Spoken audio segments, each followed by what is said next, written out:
Susunog! Susunog oh. Whee!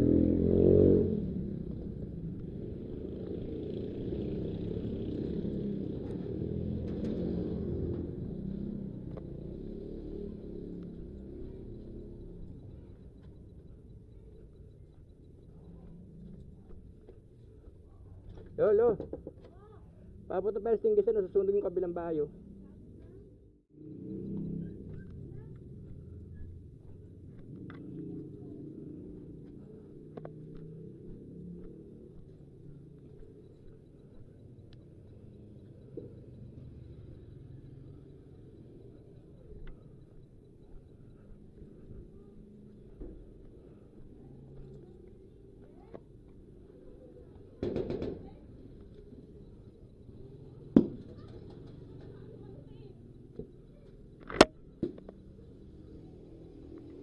Buksan nyo boy, buksan nyo.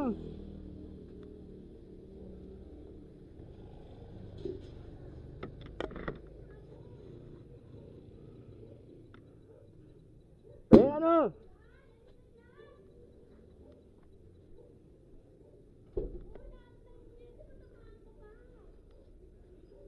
Pambukas kayo? Pambukas?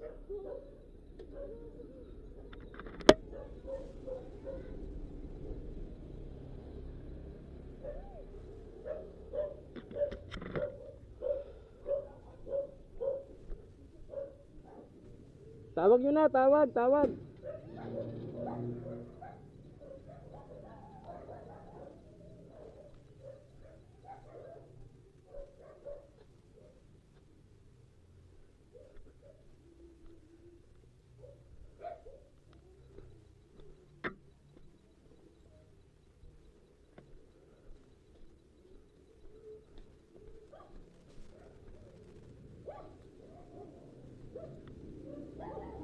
Buksan nyo, buksan.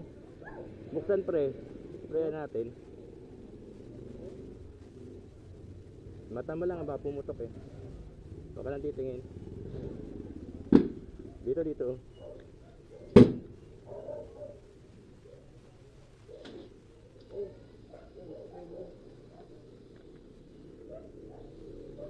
Okay, patayin nyo, breaker!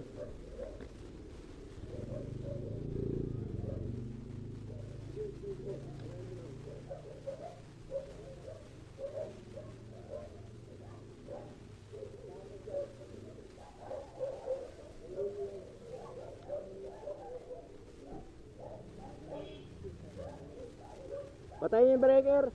Sino nakatira dito?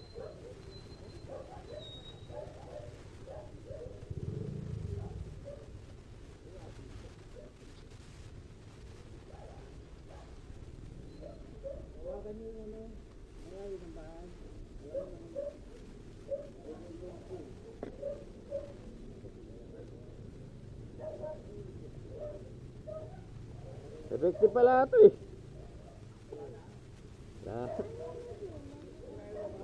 Ha? Wala na yan.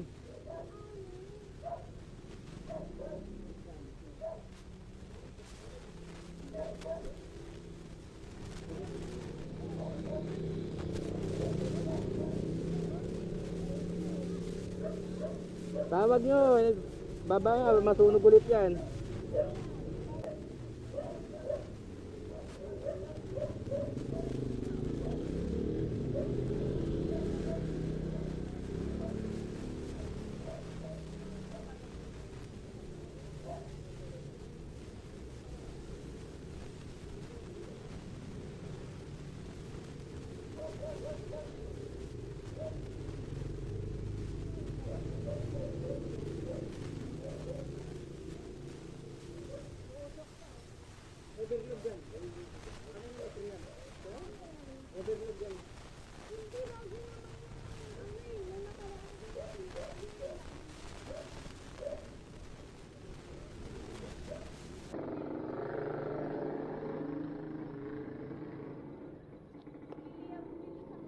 Sabihin nyo yung yung mga kuryente nyo, tanggalin nyo muna doon sa loob.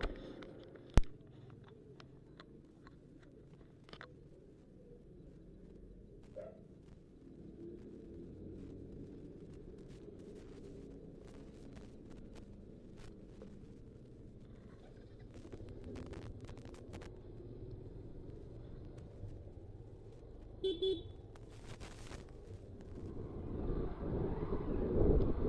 thank you Lord, thank you Lord.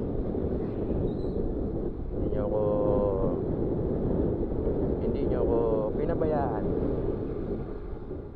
Yun, laking bagay ng first thing gisan na ano ko sa Shopee. O-order ulit ako nun mga brother, no? Actual yun, ha? Hindi natin sinubukan. Mula nung dineliver po yun mga brother, no? Mula nung dineliver yung first thing gisan na yun, hindi naman tayo titiwala doon kasi nga sa online. So ano rin natin, sinubukan din. Medyo konti lang pressure pero effective naman. Baka siguro expert na rin yun, no? Pero kita nyo naman, isang buga ko pa lang kahit na walang ganong namatay, no? Maganda yung may fire extinguisher ka sa bahay. Ayun. Dahil po sa fire protection po trabaho ko, medyo may experience tayo sa mga ganon. Pero pag di talaga nyo alam ang gagawin, wag nyo na pong subukan, no? Mas maganda yung itawag agad sa kinaukulan, humingi ng tulong, sigaw ka agad sa lolo, help, no? Ganon, yung mga ganon. Kasi di mo alam ang gagawin mo, sigaw ka na ng help, I need somebody, help, yung mga ganon. Kasi nga di mo alam yung gagawin mo, di ba? Kaysa naman na mapahamak ka pa. Yan. Yan po, isang example po yun, mga ganong bagay. Kung napabayaan po yun, maaaring lumaki, masunog yung wire, no? Nakita niyo, pumuputok-putok pa, di ba, brother and sister, no? Pumuputok-putok pa. Medyo si pare kanina, nagising din. Buti na lang, malakas din yung loob, no?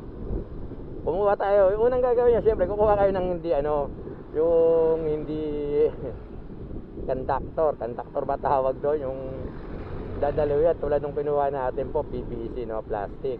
So pwede nating i-deal doon sa sa kuryente. Ayan, kailangan natin munang makita yung base ng yun ang basic yung base ng apoy. Kailangan yun ang bubugahan natin ng fire extinguisher. Ayun na yun, basta yun. Yun po ang bubugahan natin, hindi po yung ibabaw, hindi po yung gilid, yung base po ng ng apoy. Kung napapansin nyo, yung mga naman, yung mga firefighter nating mga bayani, ang ginagawa, inuuna nila yung mga maaari pang masunog, no? Yun po ginagawa yun sa mga malalaking sunog na. Yan ang pagkakaalam ko po, pero kung mga ganung pa lang, pag fire extinguisher ang gamit mo sa base ng base ng tunog, no, ng apoy. Yun lang po. Keep safe everyone. Ingat po tayo lagi, lalo sa kuryente. Mahalaga yung may konting nalalaman at nadadagdagan, no? Ay, Joseph. Kinabahan ako. Natural po, kakabahan tayo sa ganoon. Hindi hindi po tayo tawag doon yung tiwala. Siyempre, lahat ng precaution kailangan mong nasa isip mo kagad sa mga ganung bagay. Kasi kung iba-iba, halimbawa hindi ko naman talaga alam, meron din akong fire extinguisher. Bubugahan na lang yun bubugahan na lang bigla yun. Di ba? Maaaring mapatay, pero yung hindi yun ang pinaka-accurate na gagawin. So kinakailangan buksan mo. Ngayon, pag binuksan mo yung takip, puro bakal yun, maaaring may kuryente na rin yun, di ba? Kasi galing sa ulan, basa, yun, isa sa mga cause naging overload, yun, kaya nagkaroon ng ganon, short circuit, di ba? Tapos ano pa, yun na nga, kumuha tayo ng PVC, ginamit natin, kasi nga may background tayo sa electrical tayo, wala namang pinag-aralan. Yan, joke lang, basta kumbaga yung experience sa buhay, minsan nagagamit natin yan. Kaya sabi nga nila, keep growing, yan. Hanggang sa muli, ako po'y pupunta ngayon sa team building namin, mga brothers and sisters, Montalban. So hinihintay na ako ng mga kasama ko. Ang usapan ni 5:30, eh medyo nagkaroon ng problema nga eh, di ba? Nagkaroon tayo ng problema. O yun na nga po, at dumaldal po tayo ngayong umaga. Yan, mapagpalang araw mga brothers and sisters. Bacolod World, Bacolod Team, Bacolod na kayong lahat. Ayan. Ayan, sige po mga brother, but i-upload ko rin po yung gagawin naming team building mamaya.